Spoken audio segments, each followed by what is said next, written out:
Charlotte. Hello, Natalie. How are you? I'm good.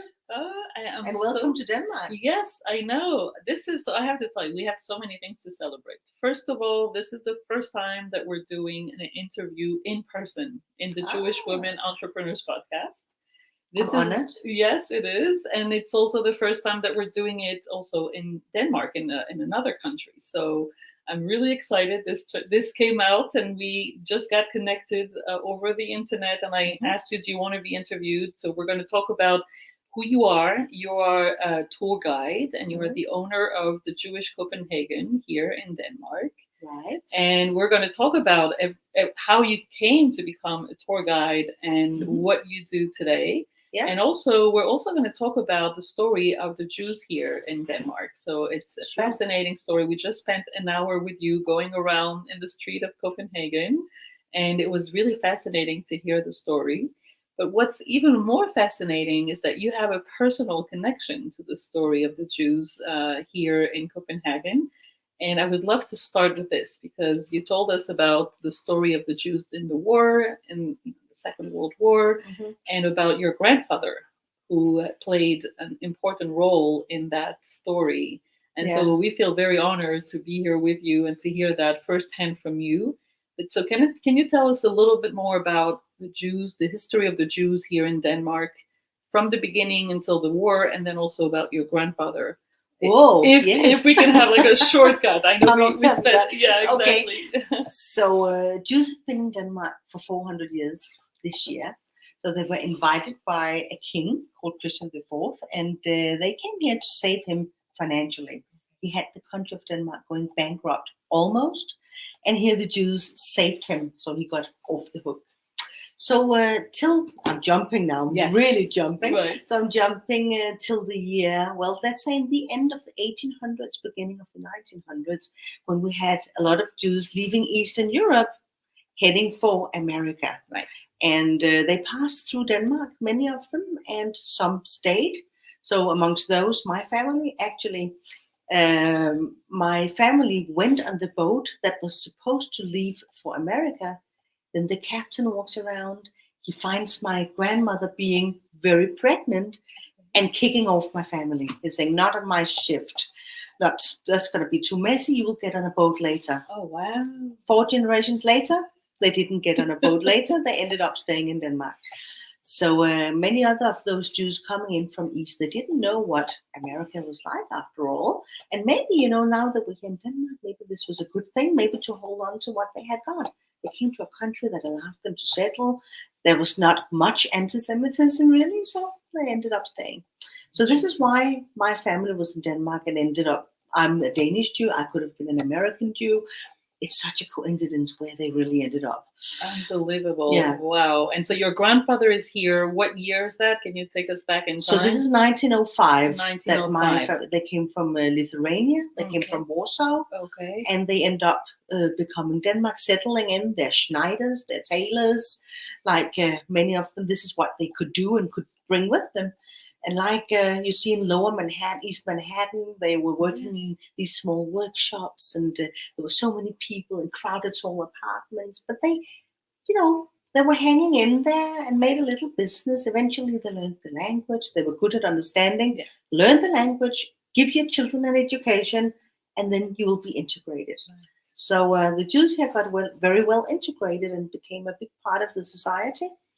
And when we reach World War II, jumping a bit again, when we reach World War II, it's a very different story in this country because the Jews are well integrated. They are really, the Danes are fond of their Jews and they don't accept that the Nazis want to kill them. Simply send them off. How many Jews are we talking about at this time? 7,000. 7,000. So at that point, there are 7,000. There never have been many more Jews, never less for that matter. It's the only country in Europe where you have today basically the same number of Jews after World War II as before World War II. Wow. Yeah. Interesting. Not necessarily the same, but around the same number. Same numbers. Yeah. And so your grandfather is before the war or during the war. What happens when the Nazis come? So what happened was that the Danish Jews were saved in 1943.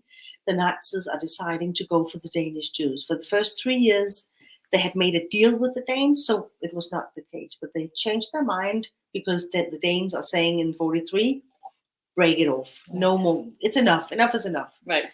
Here they go, the Nazis, after the Danish Jews, but they don't succeed. So fishermen, people from the resistance, altogether many different Danish people are helping the Jews to leave the country to go to Sweden. Wow. So Sweden is next door, Right. still is. Yep. We're just divided by a body of sea Mhm. called Øresund. We have a border in the middle of the water there. And Sweden was neutral, one of the few neutral countries. So my father, my grandmother, they ended up coming to Sweden, like almost all of the 7,000 Jews from Denmark. But my grandfather, since you are asking, Yes. what happened to my grandfather, it was that he went to the fishing village, made sure my father, being 8 years old, with all his clothes on, the only way to bring it along, and my grandmother, they were now there, and he says, I'm not going to join you. I have some business I have to finish. Oh. And my grandmother, she's in shock. What do you mean? We're being saved. We have a chance to leave and get out of here. What do you mean business? What business can justify that you're not coming with us? Yeah. So he says, don't worry. I'll find you in Sweden. I'll get on one of the last boats out of here. But it turned out this was the last time they saw him. And the business he was involved in was the resistance.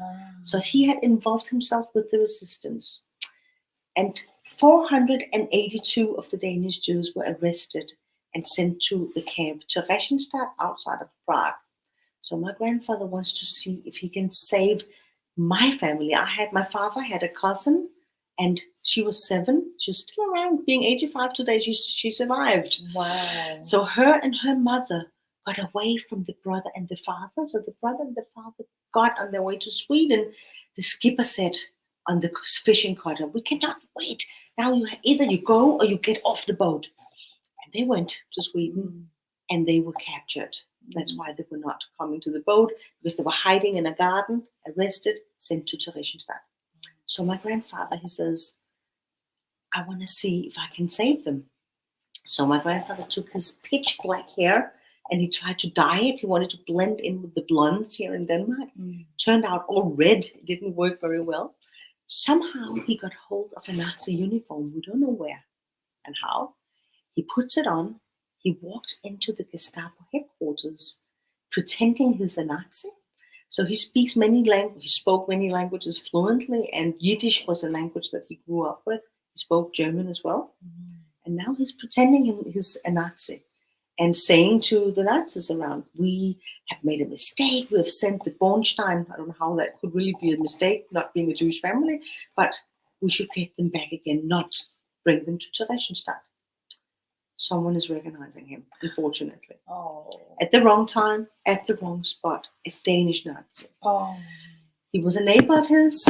He said to the other Nazis, I know this guy. He's not a Nazi. He's a Jew. Wow. So they arrested him, and had they only sent him to Theresienstadt, he would have had a great chance of surviving, because you know what? Almost all of the Danish Jews, even those sent to Theresienstadt, were saved and came back to Denmark eventually at the end of the war. Because that was the king at the time that requested that, right? Correct. The Danish king, Christian X, who was reigning during the war, he requested it, and they listened to him. Anyhow, my grandfather was not in Theresienstadt. He was sent to Sachsenhausen, which was a camp in Germany. From there, he was sent to Auschwitz. He actually made it till the very end of the war. Then came the Russians and liberated the camp Auschwitz. And they sent everyone who was left on what later was known as the Death March. My grandfather was on the Death March. We don't know if he collapsed or if he was shot. He didn't return. What a story. Wow. I have to say, you're amazing at telling stories. Thank you. I could listen to you for hours. And I'm also thinking this could be a great movie. I mean, him, Could right? that be a great movie? That would be like, Maybe him we with have some movie producers. maybe someone is watching. listening. Yeah, exactly. maybe Because, just seeing him in the uniform and going, and he must have been so brave to do that. Like, not afraid. I tell you what, when I grew up as a child, I had some anger against my grandfather, because he left my father as a lonely child without a father. Now he lost his father. My grandmother couldn't take care of him and sent him to a boarding school, which is not necessarily good for my father at the age of 12 when they returned. And anyhow, I learned only later that he was very brave and he stood up and was fighting for things he believed in. And someone said to me as an adult, this is not so many years ago, this is you, Charlotte. You have taken this after your grandfather. It jumped a generation and you were now upset at your grandfather, but actually you got all this stuff from him. And I was like, wow. Yes, I didn't realize it. So someone made that focus. Yeah, that is. I was going to ask you, what does it make of you today to know that story and to know that this was your grandfather? And I was going to ask you exactly, like, how do you see that it stays with you and with what you decided to do as your business, which is showing people, the Jewish Copenhagen and sharing the story and talking about the Jewish people here to Jews and non-Jews. And I also know that you are giving lectures around the world. And I was going to ask you, like, what is left from your grandfather's courage in who you are today and in your message? What is the message? So this is spot on, because my father, though he was an actor, actually my father, but that was another way of acting. Not he as a person himself was not interested in nursing his identity, not so much about Judaism. It didn't really interest him a lot, and he was not someone who was taking a torch in his hand and being willing to follow something that he believed in. So again, I think I have got that from my grandfather, and ever since I was very young, I was the chairman of the Jewish Youth Movement of Denmark. I was involved in the EUGS, the European Union of Jewish Students, having the summer camp coming to Denmark with 500 young Jews from all over Europe in the lead of that. And I just loved, and I thought it was important to make a difference. And sometimes it's really hard. Sometimes you go uphill, but I was motivated, and I had like a fire in me. I still kind of have, of making sure that a message will come across, and that you have to pass it on. Otherwise, things will die out. Yeah. You gotta take the torch. That is. I can see that. We can still see the fire. But if you had to define this message, what is the message? Like when you go out and lecture, or when you do bring people and you show them the story of the Jews, if you had to define it, what is the message? You can make a difference in the world. Look at what the Danish Jews did. Wow. They were willing to risk their lives. They made a difference. Wow. Look at all the others who were bystanders, who were afraid or were just neutral or didn't care. Look how you as people, if you go into a cause, can make a difference that makes the whole world. That is amazing, because that we were just talking about how, Denmark is really the exception. Right. The Danish people who helped the Jews is really the exception. Everyone else sent their Jews to the concentration camps. Exactly. And you were giving an explanation that was interesting about why did Denmark choose to protect their Jews, or to even, like, with the king himself. Mm-hmm. You said before that he said, if the Jews have to wear the yellow star, I will wear it, even if he did never wore it at the end, but he did say that. Correct. And why is that? How do you explain that the Danish people have this position to protect their Jews? Do you have an explanation for that? I think there are a few reasons, though it's very hard to tell, though, because, how can we know for a fact exactly what ended out, the reason why it did? But let me say that Denmark is a small nation. Mm-hmm. Always it was being threatened by their neighbors. And here a nation came in and had the chutzpah to tell them what to do, and then they end up saying, no, we're not gonna let that happen. The big neighbor to the south, the Germans. Right. That's one thing. Another thing is that the Danish Jews were very well integrated. They were, though they were very small in numbers, they had a big influence in politics and economics and teaching and even the entertainment business. They were here, there, and everywhere in the media. So to the Danish people, the Jews were such a natural and big part of the Danish society. And of course, a fellow Danish person will be helped if needed when the Germans are coming after them. So I think there's a few different angles to it. Right. Small country, but powerful, right? So really keeping... And hearing you talking about the cause and the message, and you can make a difference. I also know that your son is now in Israel and he enlisted in the army. How is that for you to see your son going to Israeli army? Do you feel like the torch has passed on? Did you? Absolutely. I'll tell you a little bonus story here. Yeah, So sure. we are right now sitting in the Jewish Community We Center, are. and we are sitting next to the synagogue, which is next door. And this is where we unfortunately had this terror attack back in 2015. And my children, I was here being a part of it and being a part of the rescued people, again rescued by the police this time, away from Muslim radicalized people. One person actually, but still, one person is enough to take out many people's lives. Yeah. So we had one person who was killed, a guard called Dan Uzan. And Dan Uzan was a child of the Jewish community. So my children were at home. I was trying from the basement where we were evacuated down here to call my children, to text them. There was no signal. I couldn't reach them. I was afraid they would get on the news and be terrified. That's exactly what happened. Why? My daughter Hannah slept through the whole thing. My son Simon turned on the television, couldn't sleep, was a little bored, and there it is. Oh, wow. The Danish Jewish community is under attack. Someone has been shot. And you expect the worst. So he simply thought he lost his parents. He knew that you were there. Of course. Oh. And now he sees on the television there's been shooting and people have been killed. He thinks now he's without parents. He had a little trauma that we had to deal with there.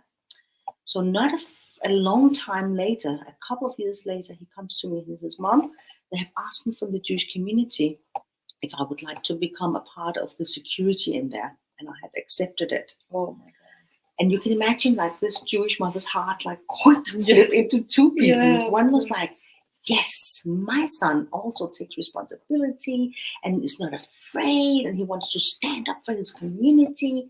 I was very proud. Mm-hmm. The other half was like, oh, no, you can die from this. I've seen someone was killed because of that. But he ends up going on a course with security to Israel. Later, he follows with another course for Scandinavian Jews. He totally falls in love with Israel. He falls in love with the girl as well, and he decides to go on Aliyah. Wow. And his plan was to start medical school here last year, but now he's in the army instead, being an Israeli citizen, and he loves every moment of it. Wow. So I don't know if it's like continuing with the torch, but he's happy doing what he's doing, and how can I not be happy when my son is happy? Yeah.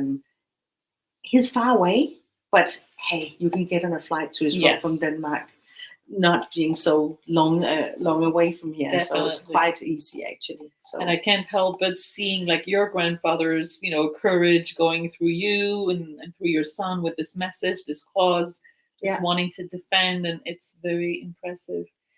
And now to end up, because we are now sitting in the Jewish Community Center, and we went to the shul, to the synagogue yesterday. We saw many Jews, and you even said that there were close to 400 coming on the Shabbat and on the services. There were different communities. Can you tell us about the Jewish community today in Denmark? Like, how is it? What is it composed of? And also, is it safe to be Jewish today in Denmark?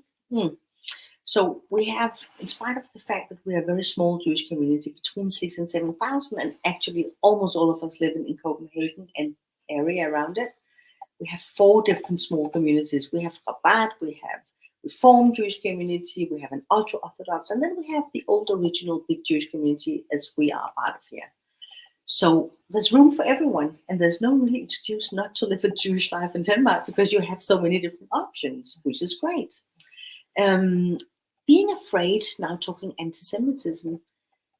Antisemitism comes from so many different angles. We have the radicalism amongst the Muslims. That's the one we had 7 years ago attacking us. We have extreme right wings, and we have extreme left wings. Okay. But definition, they hate Israel. They have a hard time defining what is anti-Zionism and what is antisemitism, to be honest. Mm-hmm. So you never know where it comes from. On the other hand, all of these groups are very, very tiny. So we're not looking over our shoulders, walking around being paranoid, because the vast majority of the Danish people here, no matter who they are very tolerant. Mm-hmm. And it's a very peaceful and nice country to be Jewish in, but also to be Danish in. Mm. I'll say. So no, but we have to be aware because they're out there and they can come from every angle. So security is something you learn to live with. Mhm. It becomes the new normal. Yeah. It's just the way it is. Yeah. And having said that, you just said that so many Americans are coming. You as a tour guide you're having a lot of requests. Yes. How many did you have just in June? June was extremely busy. It seems like everything exploded and everybody wants to travel. So I think I had like 3 Wow.